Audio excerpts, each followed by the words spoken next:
ఇక కేటీ రామారావు గారు అంటా ఉన్నారు, కేసులు ఉన్నోడు కావాలన్నా గోల్డ్ మెడల్ ఉన్నోడు కావాలన్నా అంటున్నాడు. మా సీనన్న కెరక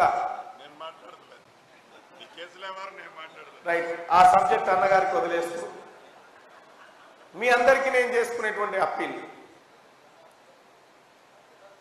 ఇప్పుడు పోటీ చేస్తున్నటువంటి అభ్యర్థులు ఎవరైతే ఉన్నారో, ఒకవైపు తీన్మార్ మల్లన్న, ఇంకోవైపు భారతీయ జనతా పార్టీ అభ్యర్థి, మరోవైపు బీఆర్ఎస్ పార్టీ అభ్యర్థి.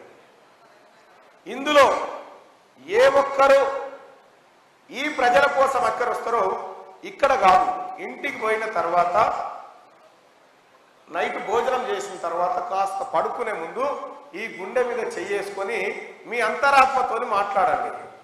నా ముంగట ముగ్గురు మనుషులు ఉన్నారు, ఏ మనిషిని ఎన్నుకోవాలని చెప్పి ఒక్కసారి మీ అంతరాత్మని, వేరే వాళ్ళకి చెప్పినా కూడా అంతరాత్మకైతే అబద్ధం చెప్పలేము కాబట్టి అంతరాత్మతో ఒకసారి మాట్లాడి ఏమంటారంటే, ఒకవైపు పేద ప్రజల కోసం 10 సంవత్సరాల కాలం పాటు సుదీర్ఘంగా కొట్లాడి ఈ ప్రజల హక్కుల కోసం, ఉద్యోగాల కోసం, వీళ్ళ జీవితాల్లో మార్పుల కోసం కొట్లాడిన తీన్మార్ మల్లన్న ఒకవైపు అనుకోండి, కన్నీళ్లు చూసినటువంటి ఈ బీఆర్ఎస్ పార్టీ అభ్యర్థిని ఇట్లా ఓవైపు చూసుకోండి.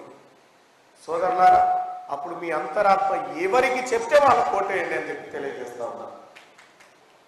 మా ఇన్ఛార్జ్ యాదవ్ అన్నకి చెప్తా ఉన్నా, అవగాహన కల్పించండి అన్న, ఎందుకంటే అవగాహన లేక చాలా ఓట్లు మనకు వేయాలనున్నా కూడా వేయలేకపోతున్నటువంటి పరిస్థితి.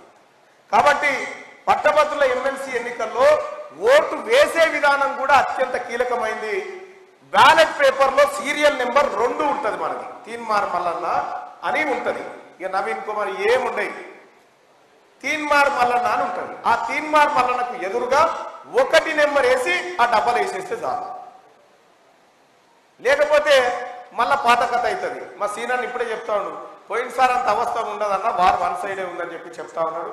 అన్న, మీ అందరి ఆశీర్వాదం, మీ ప్రేమ, పట్టభద్రుల దీవెన వీళ్ళందరిది లేకుండా ఈ ఎన్నిక ముందుకు సాగదు. వీళ్ళు ఆశీర్వదిస్తేనే మీ ఎన్నికను మీ ముందుకు తీసుకొచ్చి గెలుపు దిశగా తీసుకుపోతామని చెప్పి తెలియజేస్తా ఉన్నా.